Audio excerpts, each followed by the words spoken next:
ہمارے چینل میں خوش آمدید۔ تو چلیے شروع کرتے ہیں آج کی کہانی۔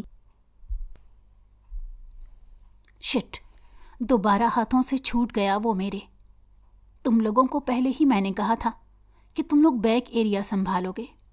تم لوگوں کو کس نے کہا تھا کہ میرے پیچھے آؤ؟ ڈی ایس پی ہاشم تبریز نے اپنے ازلی روبدار انداز میں کہا تھا۔ سر، ہمیں آئی جی صاحب کا آرڈر تھا کہ آپ کو بیک اپ دینا ہے، ایک کانسٹیبل نے ڈرتے ڈرتے کہا تھا۔ ہاشم نے آئی برو اچکا کر اس کو دیکھا تھا۔ تم میرے انڈر کام کرتے ہو یا آئی جی کے لیے؟ سر، آپ کے لیے، لیکن وہ آپ کے بھی سینئر ہیں، اور آپ کے ڈیڈ بھی، وہ آپ کے لیے فکر مند تھے۔ Just shut up. آئندہ اگر تم نے میرے آرڈر کی مخالفت کی تو میں تمہیں سسپینڈ کرنے میں 1 منٹ نہیں لگاؤں گا۔ اس بار ہاشم تبریز نے غصے میں کہا تھا۔ جی سر۔ کانسٹیبل سلیوٹ کر کے باہر چلا گیا تھا۔ کانسٹیبل کے جاتے ہی ہاشم نے آئی جی تبریز ملک کو کال کی تھی۔ السلام علیکم سر۔ وعلیکم السلام۔ جی بولیں۔ ڈی ایس پی ہاشم تبریز، کوئی خاص رپورٹ؟ سر، میں نے آپ کو کہا تھا نا کہ ہم لوگ یہ والا کیس کانفیڈینشیل رکھیں گے، پھر آپ نے کیوں اور لوگوں کو اس کیس میں داخل کیا تھا؟ ہاشم نے دو ٹوک انداز میں بات کی تھی۔ آپ میرے انڈر کام کرتے ہیں ہاشم تبریز، آپ مجھ سے سوال کرنے کا حق نہیں رکھتے۔ اس ٹائم جو چیز مجھے بہتر لگی میں نے وہ کیا، میں آپ کو جواب دے نہیں ہوں۔ تبریز ملک نے بھی اسی انداز میں جواب دیا تھا۔ اور حویلی آ کر اپنی ماں سے مل لینا، ناراضگی مجھ سے ہے، تمہاری ماں سے نہیں۔ تو میری اور اپنی اس لڑائی سے میری بیوی کو دور رکھو۔ اگر اس نے تمہاری وجہ سے اپنی طبیعت خراب کی تو میں لحاظ نہیں کروں گا کہ تم میرے اکلوتے بیٹے ہو۔ کسی بھی گھر والے کو منہ نہ لگاؤ، لیکن تمہاری ماں کا تم پر حق بنتا ہے۔ تبریز ملک نے سمجھانے والے انداز میں ہاشم کو کہا تھا۔ ہاشم نے بغیر کوئی جواب دیے کال کاٹ دی تھی۔ وہ تبریز ملک سے آفیشل کے علاوہ کوئی پرسنل بات نہیں کرنا چاہتا تھا۔ بابا، آپ آ گئے؟ صدف، جو بھی بچوں کو ٹیوشن پڑھا کر فارغ ہوئی تھی، اپنے کمرے سے باہر آوازیں سنتے اندر ہی اونچی آواز میں بولی تھی۔ جی بچہ، آ گیا ہوں، اقبال صاحب نے اونچی آواز میں انہیں جواب دیا۔ اقبال صاحب کی آواز سنتے ہی صدف نماز سٹائل میں دوپٹہ لیتی باہر کی طرف آئی تھی۔ السلام علیکم بابا جان۔ صدف نے پانی کا گلاس سامنے کرتے ہوئے سلام کہا۔ وعلیکم السلام۔ اقبال صاحب نے سلام کا جواب دیتے پہلے اس کے سر پر ہاتھ رکھا تھا اور پھر پانی کا گلاس پکڑا۔ بابا، آج کیا بنانا ہے؟ صدف ٹیبل سے شاپر اٹھاتے ہوئے پوچھ رہی تھی، جو ابھی اقبال صاحب لائے تھے۔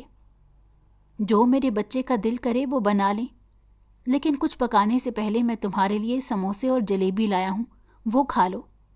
واہ بابا، آپ کو کیسے پتہ چلا کہ ہمارا سموسے اور جلیبی کھانے کا دل کر رہا ہے؟ صدف نے مسکراتے ہوئے کہا تھا۔ مسکراتے ہوئے اس کے گال پر ڈمپل پڑا تھا جس نے اس کے حسن کو 4 چاند لگا دیے تھے۔ اقبال صاحب ایک مولوی تھے جن کو مسجد کی بیک سائڈ پر گورنمنٹ کی طرف سے گھر ملا ہوا تھا تاکہ ان کے لیے مسجد آنے میں آسانی ہو۔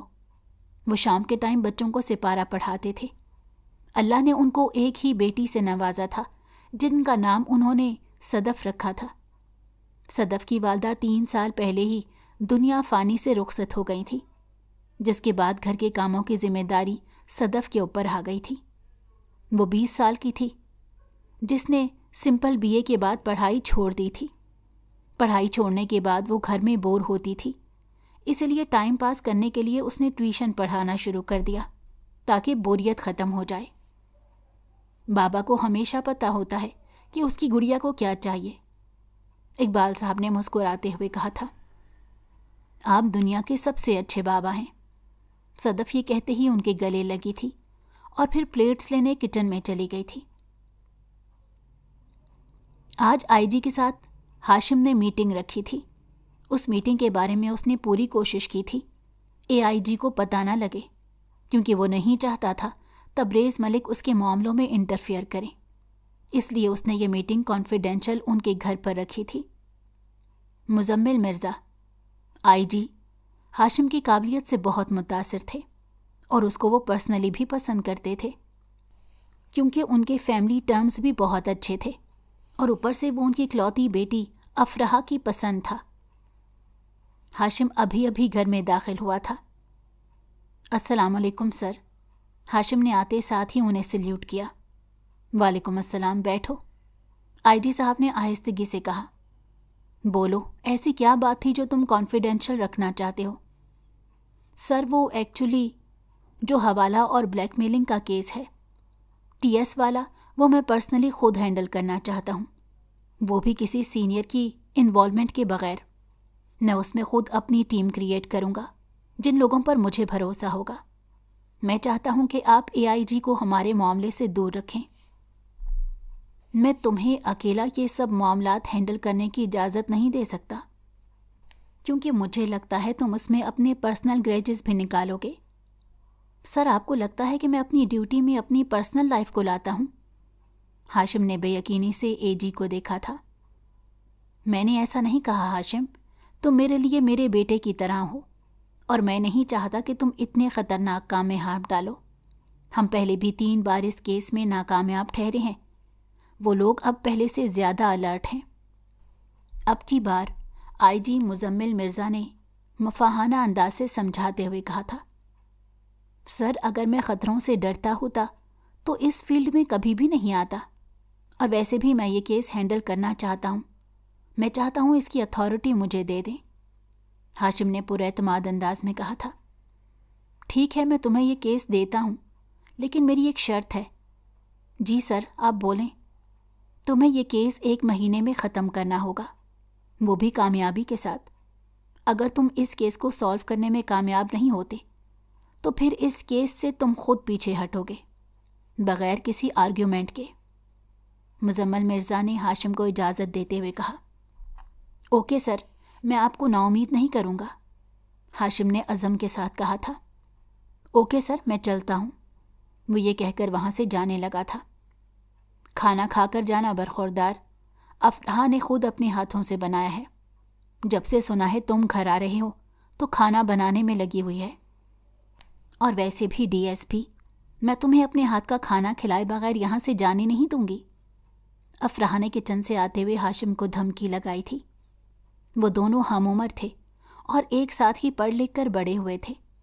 ان دونوں کی آپس میں کافی اچھی دوستی تھی۔ افراح اسے دل ہی دل میں پسند کرتی تھی، لیکن کہنے سے ڈرتی تھی کہ کہیں وہ یہ دوستی بھی نہ توڑ دے، اور دوسری طرف وہ ہاشم کے لیے دوست سے زیادہ کچھ بھی نہیں تھی۔ ہاشم نے کبھی بھی اسے محبت کی نظر سے نہیں دیکھا تھا۔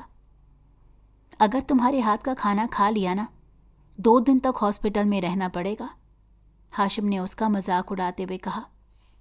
ہاؤ مین، ہاشم، اب اتنا برا کھانا بھی نہیں بناتی؟ کیوں ڈیڈ؟ افراح نے ناک پھلاتے اپنے باپ کو بھی اپنی کنورسیشن میں شامل کیا تھا۔ میری بیٹی بہت اچھا کھانا بناتی ہے، مزمل مرزا نے افراح کو اپنے حصار میں لیتے ہوئے کہا۔ آپ کہہ رہے ہیں سر تو مان لیتا ہوں، ورنہ اس کی بات کا تو مجھے بالکل بھی یقین نہیں ہے، ہاشم نے ابھی بھی افراح کو چھیڑتے ہوئے کہا تھا۔ کھانا کھانے کے بعد تھوڑی دیر ادھر ادھر کی باتیں کرتے ہاشم پولیس اسٹیشن کے لیے نکل گیا تھا، کیونکہ اسے 1 مہینے کے اندر اندر یہ کیس سالو کرنا تھا۔ یہ وہ ایریا ہے جہاں سینٹر پر ان کا مین ہب ہے، اور جب بھی کوئی ڈپارٹمنٹ ان کے خلاف ایکشن لیتا ہے تو آس پاس کے لوگ ان کی پروٹیکشن کرتے ہیں۔ یہاں جا کر ان لوگوں میں کھلنا اتنا آسان نہیں ہے جتنا لگتا ہے، کیونکہ کوئی بھی نہیں جانتا کہ کون لوگ ان کے ساتھ ملے ہوئے ہیں۔ ایسے میں یہ مسجد ہمارے ایکشن کے لیے سیف پلس رہے گی، جہاں ہم سب مل کر اپنی کارروائی مکمل کر سکتے ہیں۔ ہاشم اپنے آفس میں کھڑا اپنی ٹیم کو سمجھا رہا تھا۔ اوکے سر، میں پہلے مسجد جا کر تھوڑے دن آبزرو کروں گا، پھر آپ لوگوں کو انفارم کر دوں گا، پھر آپ لوگ اس ایریا کو آس پاس سے کور کرنا، اے سی پی عمر نے پہل کرتے ہوئے کہا تھا۔ نہیں، تم لوگ میری ٹیم ہو اور تم لوگوں کی سیفٹی میری فرسٹ پرائیورٹی ہے، اس لیے میں خود جا کر پہلے ایریا کو آبزرو کروں گا۔ ہاشم نے عمر کو منع کرتے ہوئے خود پہلے جانے کا کہا تھا۔ لیکن سر، وہ ابھی کچھ اس سے پہلے کہتا ہاشم نے میٹنگ ختم کرنے کا کہا۔ ہاشم، تیرا دماغ خراب ہو گیا ہے، میں تجھے اتنے خطرناک علاقے میں اکیلے نہیں جانے دوں گا۔ جیسے ہی سب ہاشم کے آفس سے باہر گئے تھے، عمر نے اس پر بھڑکتے ہوئے کہا تھا۔ بے شک ہاشم اس کا سینئر تھا، لیکن وہ دونوں بیسٹ فرینڈ تھے۔ سب کے سامنے تو عمر اس کی عزت کر لیتا تھا، لیکن اکیلے کون سینئر اور کہاں کی عزت؟ عمر ابھی کوئی اور بات کرتا جب افراح ہاشم کے آفس میں آئی تھی۔ السلام علیکم، کیسے ہو تم دونوں؟ افراح نے دونوں کو ایک ساتھ سلام کرتے ہوئے کہا تھا۔ وعلیکم السلام، ہم بالکل ٹھیک، آج عرصے بعد بڑے بڑے لوگوں کو دیکھا ہے۔ افراح کو دیکھتے ہی عمر کی بتیسی نکل آئی تھی۔ ہاشم اور افراح سے عمر کی دوستی یونی میں ہوئی تھی۔ عمر کے دل میں افراح کے لیے فیلنگز تھیں، اور وہ جلد ہی افراح کو اپنے دل کا حال بتانے کا ارادہ رکھتا تھا۔ ہاشم عمر کی فیلنگز سے واقف تھا، اس لیے عمر کے چہرے پر اسمائل دیکھ کر ہنسنے لگا۔ بیٹھو، بتاؤ تم کیسی ہو اور یہاں کیسے آنا ہوا؟ ہاشم نے اس کا حال چال پوچھتے ہوئے افراح کو بیٹھنے کا کہا تھا۔ میں یہ تمہارے لیے کھانا بنا کر لائی تھی، مجھے نہیں پتا تھا کہ عمر بھی یہاں ہوگا، ورنہ اس کے لیے بھی لے آتی۔ افراح نے اپنے آنے کا مقصد بتایا تھا۔ لیکن میں تو کھانا کھا چکا ہوں، ہاشم نے افراح کو دیکھتے ہوئے کہا تھا۔ اس کی بات سن کر افراح کو منہ اترا تھا، جو ہاشم نے نہ صحیح لیکن عمر نے ضرور نوٹس کیا تھا۔ لیکن مجھے بہت بھوک لگ رہی تھی، اور میں ابھی کھانے کے بارے میں ہی سوچ رہا تھا، اور دیکھو تم کھانا لے کر آ گئیں، تو کیا میں کھانا کھا سکتا ہوں؟ عمر نے چہکتے ہوئے کہا تھا۔ ہاں، کیوں نہیں؟ افراح نے مسکرانے کی کوشش کرتے ہوئے کہا۔ میں نے لائف میں اتنا اچھا کھانا آج تک نہیں کھایا، عمر نے پہلا نوالہ لیتے ہوئے ہی کہا تھا۔ سچ میں؟ افراح نے چہکتے ہوئے پوچھا۔ اپنے کھانے کی تعریف پر اس کی اداسی کہیں دور جا کر سو گئی تھی۔ اب وہ کھلکھلاتے ہوئے عمر سے باتیں کر رہی تھی، جبکہ ہاشم ایکسکیوز کرتے آفس سے باہر نکل گیا تھا، کیونکہ وہ مشن پر جانے سے پہلے اپنی ماں سے ملنا چاہتا تھا۔ ہاشم ابھی اپنی حویلی میں پہنچا تھا۔ حویلی میں داخل ہوتے ہی کافی پرانی یادوں نے اسے اپنے گھیرے میں لے لیا۔ اس نے آج 2 سال بعد اپنی حویلی میں قدم رکھا تھا۔ اس کے سارے زخم ایک دم تازہ ہو گئے تھے۔ پلیز مجھے چھوڑ دو، پلیز چپ کر جاؤ، چپ کر جاؤ، خدا کے لیے چپ کر جاؤ۔ ماضی کی آواز ہاشم کے کانوں میں گونجی تھی۔ وہ ایک دم سے کانوں پر ہاتھ رکھ کر چیخ پڑا تھا۔ صاحب جی، آپ ٹھیک ہیں؟ چوکیدار نے ہاشم کے قریب جاتے ہوئے کہا۔ ہاں سب ٹھیک ہے، تم جاؤ، ہاشم نے ہوش کی دنیا میں آتے ہوئے کہا۔ میں ابھی اندر نہیں جا سکتا، میں اس حویلی میں قدم تب رکھوں گا جب میں ان تمام گنہگاروں کو سزا نہ دے دوں۔ وہ اپنے آپ سے عہد کرتا بغیر اپنی ماں سے ملے نکل گیا تھا۔ ہاشم غریب لڑکے کا گیٹ اپ لیے بنوں میں موجود پیزوں کی پہاڑی میں مسجد والی گلی میں موجود تھا۔ اس نے اپنے کانوں میں ایئرپورٹ لگایا ہوا تھا تاکہ اپنی ٹیم سے رابطہ رکھ سکے۔ وہ سیٹ میں چلتا ہوا مسجد کی سیڑھی پر جا کر بیٹھ گیا۔ وہ بھی سیڑھیوں پر بیٹھا ہوا تھا جب کسی کو اپنی طرف آتا دیکھ کر سونے کی ایکٹنگ کرنے لگا۔ اقبال صاحب فجر کی اذان دینے کے لیے مسجد میں آئے تھے۔ ابھی فجر کی اذان میں وقت رہتا تھا، لیکن وہ ہمیشہ وقت سے کافی پہلے آ جایا کرتے تھے۔ جب مسجد کی سیڑھیوں پر کسی کو بیٹھے ہوئے دیکھ کر پریشان ہوئے۔ ارے برخوردار، تم یہاں کیا کر رہے ہو؟ مولوی اقبال نے اس کے کندھے پر ہاتھ رکھتے ہوئے کہا تھا، جو سونے کی ایکٹنگ کرتے ہوئے دروازے کے ساتھ ٹیک لگا کر بیٹھا ہوا تھا۔ مولوی صاحب کے ہاتھ لگانے پر ہوش کی دنیا میں آیا تھا۔ کیا ہوا؟ ہاشم نے آنکھیں کھولتے ہی بولا۔ ادھر کیا کر رہے ہو بیٹا؟ کوئی پریشانی ہے؟ اقبال صاحب نے آرام سے پوچھا۔ جی کوئی پریشانی نہیں، ہاشم نے کچھ جھجکتے ہوئے کہا۔ تو پھر ادھر کیا کر رہے ہو بیٹا؟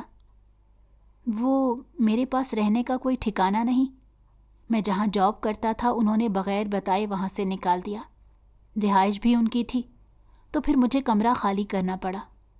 इस महीने की तनख्वाह में मैंने सारी गांव भिजवा दी थी। अब वापस भी तो नहीं जा सकता, और अगर चला भी जाता हूँ तो माँ को पता चलेगा कि जॉब नहीं है तो वो परेशान होगी और अपनी तबीयत ख़राब करेगी। हाशिम ने परेशानी से सारी बात मौलवी साहब के गोश गुजार की थी। नाम क्या है तुम्हारा बेटा? मौलवी साहब ने पुरितमनान लहजे में पूछा। हाशिम तबरेज़। वो अपने असल नाम नहीं बताना चाहता था, लेकिन फिर भी पता नहीं वो किस जज्बे में अपना असल नाम बता गया। चलो मस्जिद के अंदर चलो, बाहर बहुत ठंड है। मौलवी इकबाल ने उसे मस्जिद के अंदर जाने का कहा। नहीं, लोग बातें बनाएंगे। यहाँ के लोग मेरी बातें मानते हैं, इसीलिए तुम्हें परेशान होने की ज़रूरत नहीं। तुम मस्जिद के अंदर रह सकते हो जब तक तुम्हारा निज़ाम कुछ ठीक नहीं होता। हाशिम उनके बहुत इसरार पर मस्जिद के अंदर चला गया था। हाशिम ने पहला पड़ाव पार कर लिया था। उन्होंने उस जगह पर पड़ाव डाल दिया था जहाँ से वो पूरे गांव के लोगों को ऑब्जर्व कर सकते थे। अल्लाह मुझे माफ़ करना जो आपके घर को अपने मकसद के लिए इस्तेमाल कर रहा हूँ, लेकिन आप बेहतर जानते हैं मेरे इस मकसद में इंसानियत की भलाई है, और मैं आपसे दुआगो हूँ कि आप इस मकसद को फ़तह करने के लिए मेरा साथ दें। मस्जिद में दाखिल होते होते हाशिम दिल ही दिल में अल्लाह से मुखातिब हुआ। तुम यहाँ आराम करो, मैं अजान दे दूँ। मौलवी इकबाल ने हाशिम के कंधे पर हाथ रखते हुए कहा।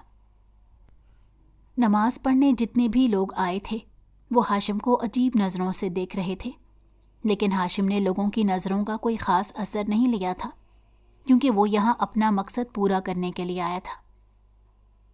मैं सेवली यहाँ पहुँच गया हूँ, कल से हम अपनी पोजीशन संभाल लेंगे। सब नमाजियों के जाते ही हाशिम ने अपनी टीम से कांटेक्ट किया और सब कुछ सेट होने का साइन देकर सिग्नल ड्रॉप कर दिया था, क्योंकि वो यहाँ के लोगों को अपनी तरफ से शक में नहीं डाल सकता था। हाशिम को यहाँ आए 4 दिन हो गए थे। सुबह का नाश्ता और दोपहर का और रात का खाना मौलवी इकबाल ने अपने सिपारा पढ़ने वाले बच्चों के ज़रिए हाशिम को भिजवा दिया करते। मौलवी साहब अभी असर की इमामत के लिए आए थे जब उन्होंने हाशिम को रात के खाने के लिए दावत दी। नहीं, मैं ठीक हूँ, आपको इस तकल्लुफ़ की ज़रूरत नहीं है। मौलवी साहब के इसरार पर हाशिम ने मफ़ाहाना अंदाज में इनकार करते हुए कहा। इसमें तकल्लुफ़ की क्या बात है बेटा? तुम मेरे बेटे जैसे हो, तुम आ सकते हो हमारे घर। जी ठीक है। हाशिम उनके इतने इसरार पर मज़ीद इनकार नहीं कर सका, इसलिए उनके घर जाने के लिए मान गया। सदफ बेटा, ये शॉपर पकड़ो, इसमें रात के खाने पकाने का सामान है। रात के खाने का एहतमाम सही से करना, मैंने किसी को रात खाने पर मदऊ किया है। मौलवी इकबाल ने घर आते ही कहा था। जी बाबा। सदफ ने पूछना ज़रूरी नहीं समझा था, क्योंकि आए रोज़ कोई ना कोई उनके घर मेहमान आया रहता था जिसके लिए वो खाना बनाती रहती थी। ये बात अलग थी कि वो कभी अपने बाबा के मेहमानों के सामने नहीं गई थी। हाशिम इशा की नमाज़ पढ़कर मौलवी इकबाल के साथ घर आया था। तुम कहो तो मैं तुम्हारी जॉब कहीं लगवा दूं बेटा, मौलवी इकबाल ने तहम्मुल मिजाजी से कहा। इससे अच्छी बात क्या होगी मेरे लिए कि मुझे कहीं जॉब मिल जाए। मैं आपका एहसानमंद रहूँगा। ठीक है, मैं कल ही अपने शागिर्द से बात करता हूँ। बाबा, खाना लग गया है। वो लोग अभी बात कर ही रहे थे जब एक छनकती हुई आवाज़ हाशिम के कानों से टकराई थी। ठीक है बच्चा, तुम जाओ नमाज पढ़ो, हम लोग आते हैं। मौलवी इकबाल ने नहायत ही नरमी से जवाब दिया। जी बाबा। सदफ ये कहकर अपने कमरे में चली गई थी। ये आवाज़ हाशिम ने खोए हुए लहजे में कहा था। ये आवाज़ उसने पहले भी सुन रखी थी, लेकिन कहाँ उसे याद नहीं आया। मेरी बेटी की है बेटा, चलो खाना खाने चलें। जी। हाशिम ये कहते ही मौलवी साहब के पीछे चला गया था जहाँ दस्तरखान लगा हुआ था। पहला नवाला खाते ही हाशिम को ऐसा लगा जिसे दुनिया का सबसे बेहतरीन खाना काफ़ी अरसे बाद खाया हो, क्योंकि उसे अपनी माँ के अलावा किसी और के हाथ का खाना आज काफ़ी अरसे बाद अच्छा लगा था। खाना बहुत अच्छा बना है। हाशिम खाने की तारीफ़ करने से ख़ुद को रोक नहीं सका। میری بیٹی ویسے ہی کافی لذیذ کھانا بناتی ہے، مولوی صاحب نے صدف کی کھانے کی تعریف کرتے ہوئے کہا۔ وہ مجھے ہاتھ دھونے ہیں، کھانا ختم کرتے ہاشم نے کہا۔ جاؤ بیٹا، اس کمرے میں چلے جاؤ، وہاں باتھ روم ہے۔ جی، ہاشم یہ کہتے ہی اس کمرے کی طرف چل پڑا تھا، لیکن مولوی صاحب کا اشارہ صحیح طریقے سے سمجھ نہیں پایا تھا، اسی لیے وہ غلطی سے صدف کے کمرے کی طرف چلا گیا۔ ہاشم جیسے ہی کمرے کے اندر داخل ہوا تو وہ مومی گڑیا کمرے میں بیٹھی نماز پڑھ رہی تھی۔ اسے دیکھتے ہی ہاشم کو لگا تھا کہ دنیا کا سارا حسن اس کے سامنے آ گیا ہے۔ اس نے بہت حسن دیکھا تھا۔ وہ جس فیلڈ سے تعلق رکھتا تھا، حسین لڑکیاں اسے ٹریپ کرنے کے لیے بھیجی جاتی تھیں تاکہ وہ اپنے مقصد سے پیچھے ہٹ جائے، لیکن ہاشم تبریز کبھی بھی ان کے دھوکے میں نہیں آیا تھا۔ لیکن یہاں صدف اقبال کو دیکھتے ہی وہ اپنے وجود کو مسمار ہوتا ہوا محسوس کر رہا تھا۔ یہ پہلی دفعہ تھا کہ ہاشم تبریز زندگی میں پہلی بار کسی لڑکی پر دل ہار گیا تھا۔ محبت نے اس کے دل پر دستک دے دی تھی۔ وہ بھول گیا تھا کہ وہ یہاں کیا کرنے آیا ہے۔ وہ بغیر پلک جھپکائے اسے دیکھے جا رہا تھا۔ اپنے پیچھے آہٹ محسوس کرتے ہی صدف نے سلام پھیرتے ہی اس کی طرف دیکھا۔ آپ کون ہیں؟ صدف نے حیرانگی سے استفسار کیا۔ میں آپ کا ہونے والا شوہر، ہاشم نے کھوئی کھوئی لہجے میں کہا۔ جی میں سمجھی نہیں۔ وہ کیا ہے، آپ کے والد کی طبیعت خراب ہو گئی ہے، انہوں نے مجھ سے وعدہ لیا ہے کہ میں آپ سے نکاح کر لوں۔ کیا ہوا بابا کو؟ اپنے بابا کی تکلیف کے بارے میں سنتے ہی صدف کی آنکھوں میں آنسو آ گئے۔ آپ رو کیوں رہی ہیں؟ وہ بالکل ٹھیک ہیں۔ آپ نے ابھی کہا بابا کی طبیعت ٹھیک نہیں۔ نہیں، میں نے تو ایسا نہیں کہا۔ آپ نے ابھی کہا ہے، صدف نے سو سو کرتے ہوئے کہا۔ اچھا، مجھے یاد نہیں۔ ہاشم نے بالوں میں ہاتھ پھیرتے ہوئے کہا۔ وہ ایکچولی میں ہاتھ دھونے آیا تھا، شاید غلطی سے آپ کے روم میں آ گیا۔ اس بار ہاشم نے تھوڑا شرمندہ ہوتے ہوئے کہا تھا۔ صدف اپنے بابا کی طبیعت کا سنتے ہی ہاشم سے اپنے باپ کا پوچھنے کے لیے بے دھیانی میں اس کے قریب آ گئی تھی۔ یہ کیا ہو رہا ہے؟ یہ ان کی پڑوسن کی آواز تھی جو ابھی کچھ دنوں پہلے ان کے محلے میں آئی تھی، اور آتے ساتھ ہی صدف سے ان کی تھوڑی بہت بات ہوئی تھی۔ صدف نے پہلے دن ان کے لیے کھانا بھیجا تھا اور بعد میں 1-2 دفعہ ان کی مدد کی تھی۔ اللہ اللہ، کتنا شریف سمجھتی تھی میں انہیں، اور یہ کیا نکلی؟ اس عورت نے کانوں کو ہاتھ لگاتے ہوئے کہا۔ یہ گاؤں کا گھر تھا، اس لیے اس عورت کی آواز سن کر آس پاس کے گھروں میں موجود عورتیں بھی مولوی صاحب کے گھر آ گئی تھیں۔ تم لوگ اس لڑکی کے پاس اپنے بچوں کو پڑھنے بھیجتے ہو جو یہاں پتہ نہیں اس غیر مرد کے ساتھ اپنا منہ کالا کر رہی ہے۔ میں نے تو مولوی صاحب کی نیک نامی کے بہت قصے سنے تھے، لیکن اب پتہ چل رہا ہے کہ سنی سنائی باتیں کہانیوں کے علاوہ کچھ بھی نہیں ہوتی۔ اس عورت نے آگ لگانے والا کام کرتے ہوئے کہا۔ اس عورت کی باتیں سن کر مولوی صاحب بھی کمرے میں داخل ہو گئے۔ صدف اپنی پڑوسن کی آواز سن کر فریز ہو گئی تھی۔ اسے سمجھ نہیں آ رہا تھا وہ کیسے ریئیکٹ کرے، اسی لیے خاموشی سے آنسو بہانے لگی۔ ایسا کچھ بھی نہیں ہے، صدف کے آنسو دیکھ کر ہاشم نے کہا۔ اوہو، تو یہ لڑکا ہے، اسی لیے اس پر اتنی عنایتیں ہو رہی ہیں۔ ایک عورت جس نے ہاشم کو مسجد میں رہتے ہوئے دیکھا تھا منہ بناتے ہوئے بولی تھی۔ بیوی ہے میری، اور اگر آپ کو اس بات کا یقین نہیں تو ہم آپ کے سامنے نکاح کر لیتے ہیں۔ سب کو اپنے اور صدف کے خلاف باتیں کرتے دیکھ کر ہاشم نے سب کا منہ بند کروانے کے لیے کہا۔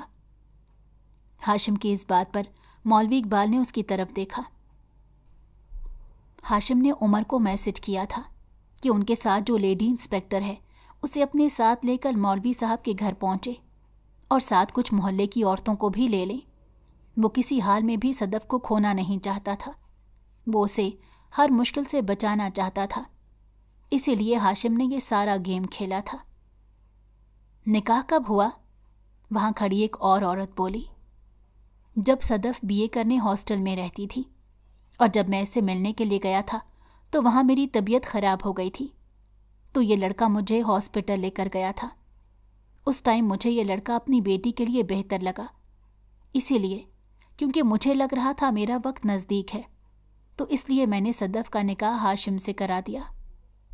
मौलवी इकबाल ने बदनामी से बचने के लिए हाशिम के झूठ का साथ दिया था।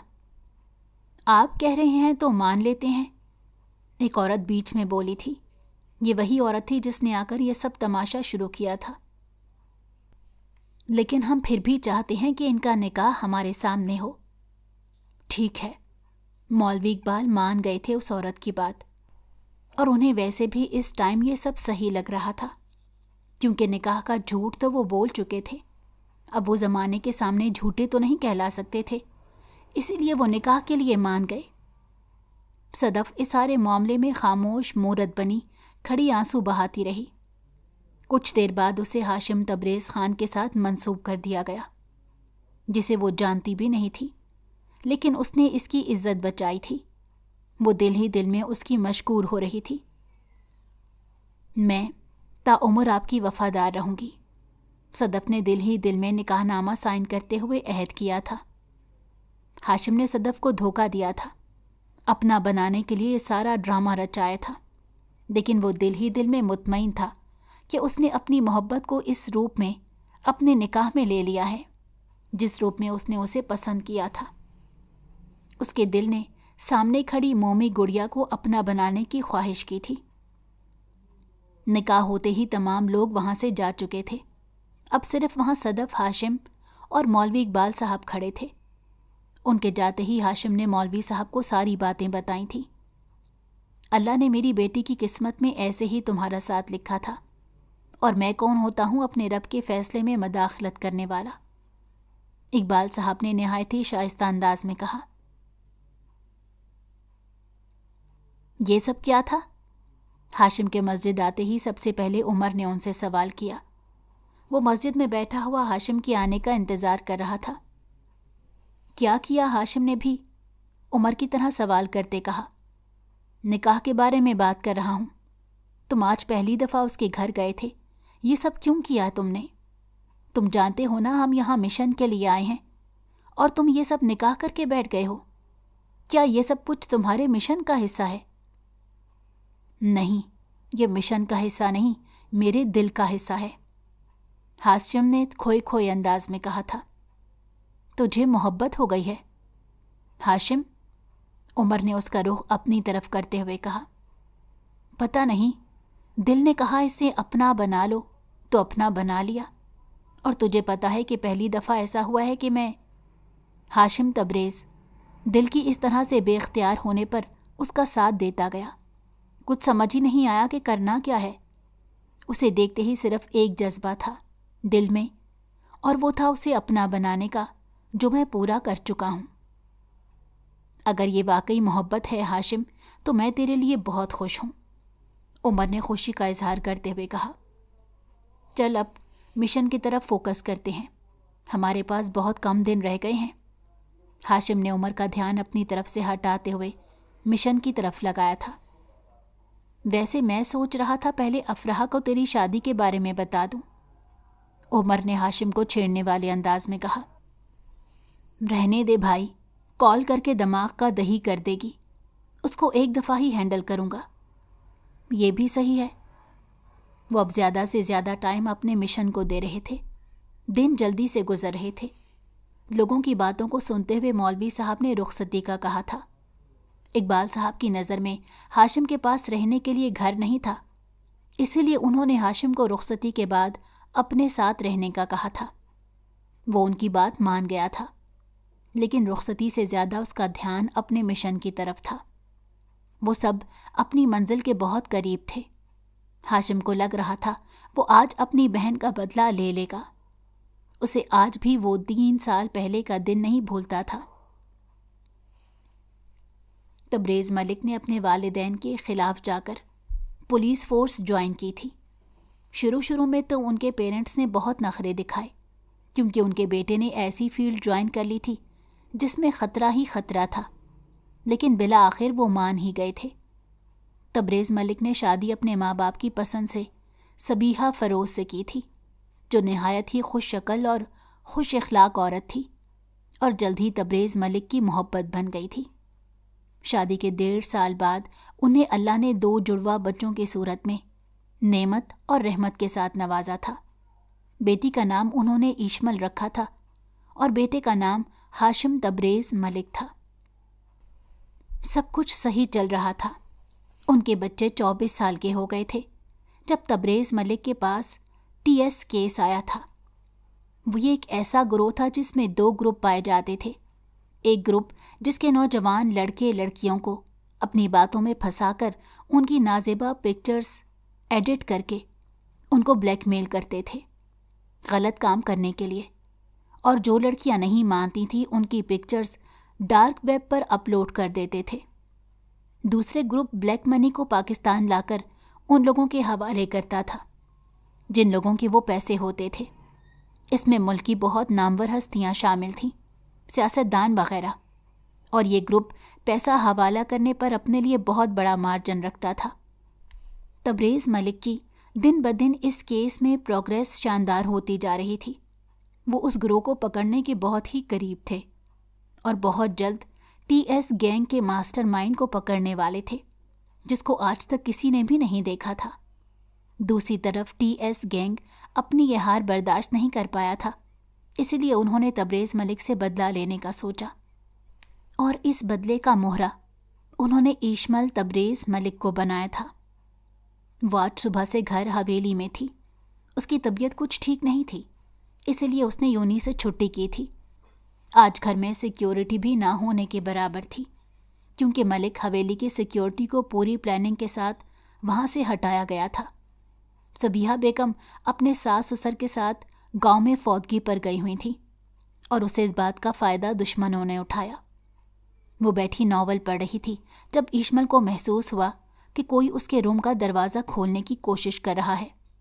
पहले तो उसने अपना वहम समझा और दोबारा से नॉवल पढ़ने लगी, लेकिन जैसे ही दरवाज़ा खोला 3-4 हट्टे कट्टे आदमी उसके कमरे में दाखिल हुए। उन आदमियों को देखते ही ईशमल की ऊपर की सांस ऊपर और नीचे की नीचे रह गई। कौन हो तुम और मेरे कमरे में क्या कर रहे हो? ईशमल ने डरते डरते पूछा। इतनी भी क्या जल्दी है बिल्लो रानी, फुर्सत से बताएंगे, तुम्हारे लिए तो टाइम निकाल कर आए हैं। एक आदमी ने खबासत से ऊपर से नीचे तक उसे देखते हुए जवाब दिया। दूर रहो मुझसे। एक आदमी उसके करीब आया था। प्लीज़ देखो, तुम जो लोग भी हो यहाँ से चले जाओ, अगर तुम लोगों को अपनी जान प्यारी है।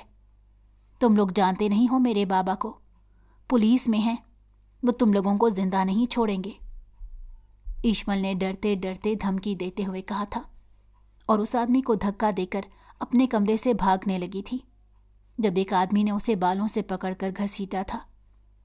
प्लीज़ मुझे छोड़ दो, प्लीज़, ईशमल ने रोते हुए इल्तिजा की, और ये इल्तिजा यूनी से आते हाशिम तबरेज ने सुनी थी। किसी अनहोनी का एहसास होते ही हाशिम ईशमल के कमरे की तरफ भागा था, लेकिन उससे पहले ही ईशमल उस बंदे को धक्का देते जिसने उसके बाल पकड़े थे अपनी खिड़की की तरफ भागी थी जो खुली थी और वहाँ से नीचे कूद गई थी। हाशिम ने यह सब कुछ अपनी आंखों से देखा था, लेकिन वो अपनी बहन को इस सब से बचा नहीं पाया था। वो अपनी बहन को नीचे गिरता देखकर उसका वजूद एक गुमसुम सा हो गया था। समझ नहीं आ रही थी वो क्या करे। वो सीधा नीचे आया, अपनी बहन के पास गया था, जहां उसकी बहन का वजूद बेहोश देखते ही उसने एम्बुलेंस को कॉल की थी। अपनी बहन को एम्बुलेंस में डालते ही वो सीधा अंदर गया और उन चारों आदमियों को अपने ख़ास आदमी को डेरे पर ले जाने का कहा था, और डेरे पर ले जाते ही उनका ऐसा हाल किया था कि वो देखने के काबिल भी नहीं रहे थे। इस काम से फारिग होते ही हाशिम में इतनी हिम्मत नहीं बची थी कि वो हॉस्पिटल जाता। तबरेज साहब जैसे ही घर आए थे तो घर का माहौल देखकर उन्हें सदमा लगा था। उनकी जान से प्यारी बेटी मौत और ज़िंदगी की जंग लड़ रही थी। एक केस की वजह से उन्होंने काफ़ी दिनों से धमकियां मिल रही थीं, लेकिन उन्होंने धमकियों का कोई असर नहीं लिया, जिसकी सज़ा वो आज अपनी बेटी को इस हाल में देखकर भुगत रहे थे। उनके जवान बेटे ने कानून को हाथ में लेते हुए 4 आदमियों का हशर कर दिया था, जो ना जिंदों में थे और ना ही मुर्दों में। बेटी तो उनकी वजह से अपने चलने की सलाहियत खो चुकी थी, जिसकी वजह से वो दुनिया से कट कर रह गई थी। अपनी बेटी की हंसी खुशी तो वो खो चुके थे, लेकिन बेटे को खोना नहीं चाहते थे। इसलिए वो इस केस से पीछे हट गए थे, क्योंकि अपने बेटे को बचाने का उनके पास यही तरीका था। हाशिम इस केस के बारे में थोड़ा बहुत जानता था, इसलिए अपने बाप का फैसला उसे सही नहीं लगा। वो जानता था कि उसकी बहन के कातिलों को सज़ा मिले। आप कसूरवार हैं मेरी बहन के इस हालत के। अगर आप में हिम्मत नहीं थी तो आपको ये केस नहीं लेना चाहिए था। जब तबरेज़ मलिक हाशिम की बात ना माने तो हाशिम ने सारा ब्लेम उनको दे दिया और अपने आप से वादा किया कि वो तब तक इस घर में कदम नहीं रखेगा जब तक वो अपनी बहन को इंसाफ नहीं दिला देता। सबीहा बेगम उसे रोकती रहीं, लेकिन वो उनको दिलासा देता। जल्द ही अपने वापस आने का कहता वहाँ से निकल गया और सबीहा बेगम का यह इंतज़ार आज तक ख़त्म नहीं हुआ था। हाशिम ने अपनी बहन को इंसाफ दिलवाने के लिए पुलिस फोर्स ज्वाइन की थी, और जब से उसने पुलिस फोर्स ज्वाइन की थी उसका एक ही मकसद था, TS गैंग का खात्मा। हाशिम की टीम ने उस मास्टरमाइंड को ढूंढ लिया था जो इस पूरी गैंग को लीड कर रहा था। आज उसकी रुखसती भी थी और आज ही उसने उस मास्टरमाइंड को पकड़ने के लिए ऑपरेशन करना था। रुखसती सादगी से हुई थी, इसीलिए ज़्यादा मेहमानों को नहीं बुलाया गया था और ना ही घर को सजाया हुआ था। हाशिम और उसकी टीम ने मौलवी साहब के घर को पूरी तरह से घेरे में लिया हुआ था, क्योंकि वो मास्टरमाइंड कोई और नहीं, इकबाल हसन था, जो मौलवी बनकर अपने गांव के लोगों को एक्सप्लॉइट करके, उनकी ब्रेन वॉशिंग करके अपने गैंग का हिस्सा बनाता था। हाशिम ने अंदर जाते ही इकबाल हसन के सर पर गन रखी तो पहचान लिया। तुमने मुझे DSP, लेकिन अपने आप को खिलाड़ी समझने की कोशिश मत करना। ये मौका तुम्हें मिला नहीं, दिया गया है। इकबाल हसन ने खबासत से हंसते हुए कहा, लेकिन सद अफसोस, मुझे तेरी असलियत अपनी बेटी का तुझसे निकाह करवाने से पहले नहीं पता लगी, वरना अपनी बेटी को कभी भी तेरी ज़ौजियत में ना देता। हाशिम को तो पहले दिन से उस पर शक हो गया था, जब उस रात सीढ़ियों पर बैठते हुए इकबाल हसन ने अपने एक पाँव को उठाकर अपनी दूसरी टांग की बैक साइड को रब किया था, और ये अमल हाशिम ने उसे बार बार करते देखा था। और हाशिम लोगों के पास सरबराह की CCTV फुटेज पहले से मौजूद थी, जिसमें उसकी बैक थी, फ्रंट नहीं। उसमें भी वो ये पाँव उठाकर अपनी दूसरी टांग की बैक साइड को रब कर रहे थे। हाशिम लोगों के पास जितनी भी फुटेज थी उसमें ये अमल बार बार दोहराया हुआ था, और उनकी इसी आदत की वजह से वो पकड़े गए थे। लेकिन तू यहाँ से बचकर नहीं जा पाएगा, तूने मेरा बहुत नुकसान करवाया है। इकबाल हसन ने उसे पीछे की तरफ देखते इशारा किया, जहाँ पूरा गांव उनकी मदद के लिए खड़ा था। थोड़ी सी मुशक्कत के बाद पुलिस ने उन्हें अपनी हिरासत में ले लिया था। हाशिम, जो ये समझ रहा था कि सदफ ने कुछ नहीं देखा, वो देख चुकी थी अपने बाप का अरेस्ट होना, गांव के लोगों का अपनी बाप की मदद के लिए आना और उनका भी बीच में मारे जाना। वो अपने बाप की असलियत से पहले से वाकिफ़ थी और अल्लाह से उनके सुधरने के लिए दुआ भी करती थी, लेकिन अल्लाह ने उनके दिल पर मोहर लगा दी थी। लेकिन हाशिम की असलियत जानकर उसे ठोका लगा था। वो दिल ही दिल में हाशिम को चाहने लगी थी, उसके ख्वाब देखने लगी थी। वो रुखसती का बेसब्री से इंतज़ार कर रही थी, लेकिन ये सब कुछ हाशिम ने उसके बाप को ट्रैप करने के लिए किया। ये बात उसे अंदर ही अंदर मार रही थी। मैं ये रुखसती नहीं होने दूंगी, मैं यहाँ से भाग जाऊंगी। इस तरह वो मुझसे अपना नाम अलहदा नहीं कर पाएंगे। हाँ, मैं यहाँ से भाग जाऊंगी।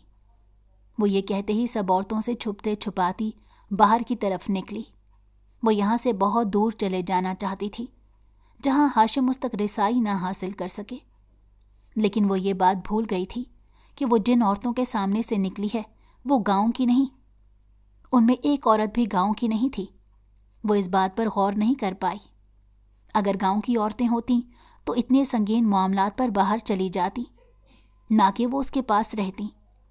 वो सारी औरतें हाशिम की भेजी हुई फीमेल गार्ड्स थीं, जो उसकी निगरानी के लिए आई हुई थी। मुझसे भाग रही हो ज़ौजा? सदफ अभी अपने घर से थोड़ी ही दूर आई थी जब हाशिम की आवाज़ उसके कानों में पड़ी थी। हाशिम की आवाज़ सुनकर उस पर कपकपी तारी हुई थी। नहीं, मैं भागने की कोशिश नहीं कर रही थी, सदफ ने अटकते अटकते हुए कहा। तो फिर क्या तुम रोड पर लूडो खेलने आई थी?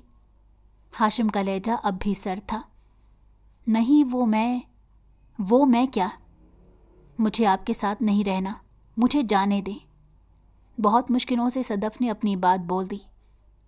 इस बात का फैसला करने वाली तुम कौन होती हो कि तुम्हें मेरे साथ रहना है या नहीं? ये कहते ही हाशिम ने गुस्से में सदफ का हाथ पकड़ते हुए उसे गाड़ी में बिठाया और गाड़ी में बिठाते ही उसका रुख बन्नू अपनी हवेली की तरफ था। मुझे आपके साथ कहीं नहीं जाना, सदफ सू सू करते हुए कह रही थी। उसे लग रहा था कि उसके बाप की सज़ा हाशिम उसे देगा।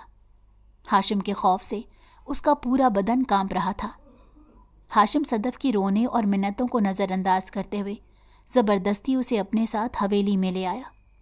हवेली के अंदर जाते ही हाशिम ने उसे एक खाली कमरे में बंद किया, जिसमें फर्नीचर के नाम पर एक बेड पड़ा हुआ था और कमरे में कोई लाइट भी नहीं थी।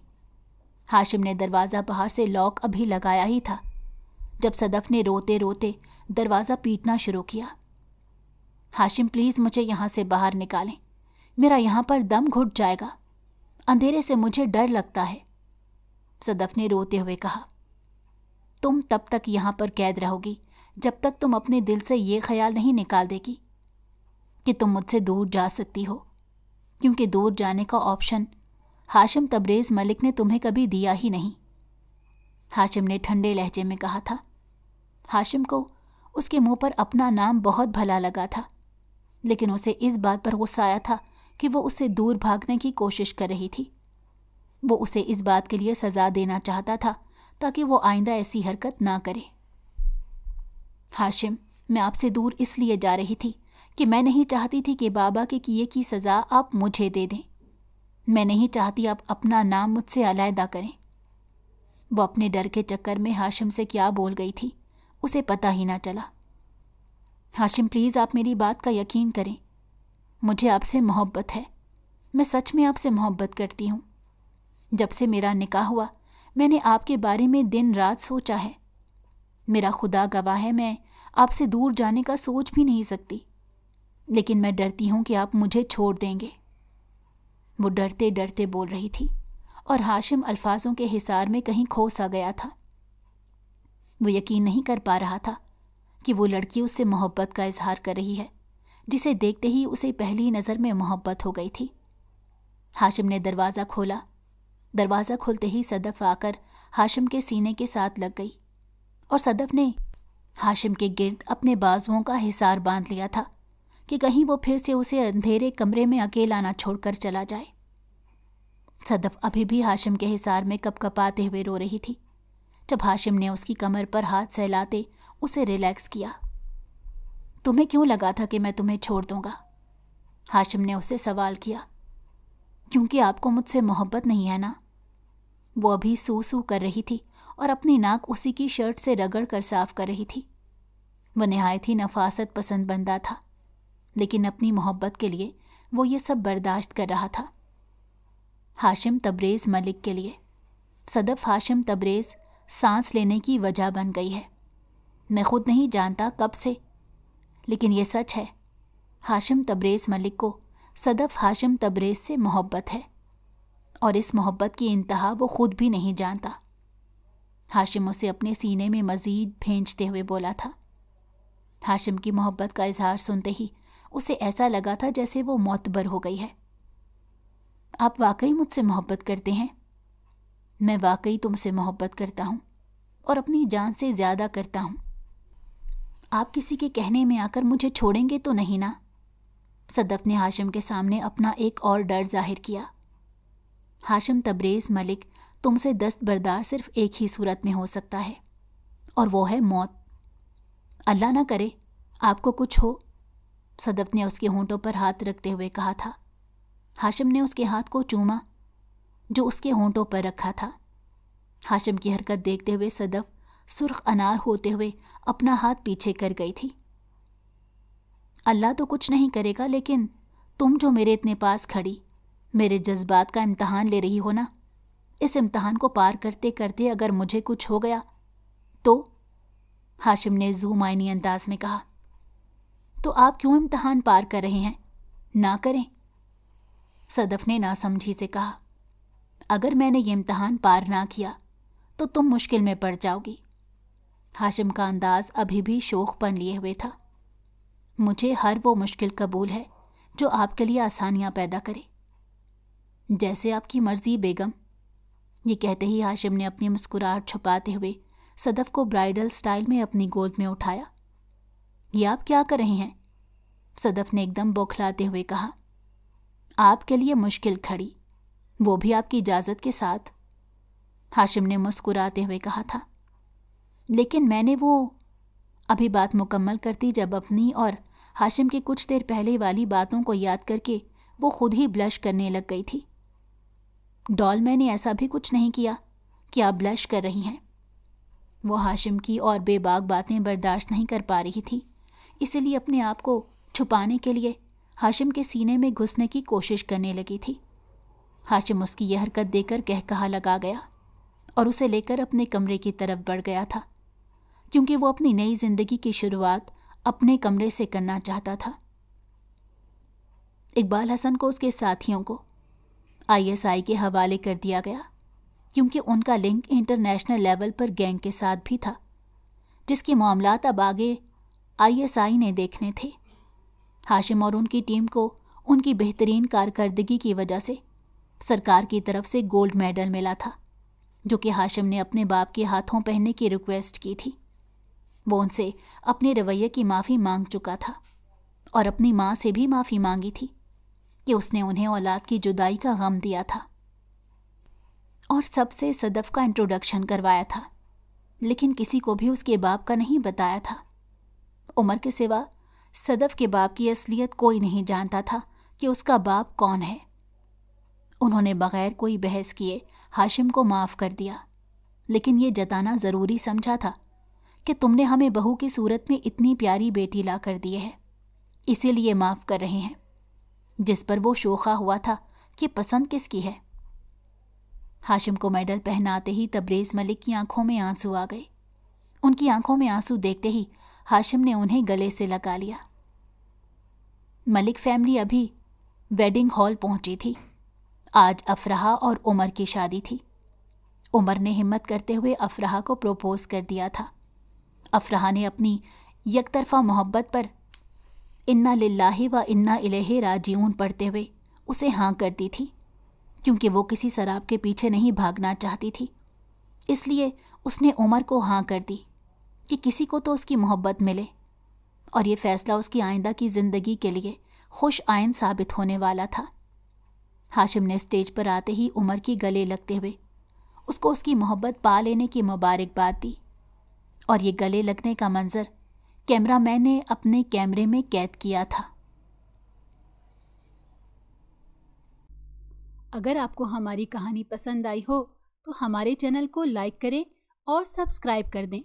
बेल नोटिफिकेशन को भी ऑन कर दें ताकि हमारी आने वाली हर मज़ेदार कहानी आपको वक्त पर मिलती रहे।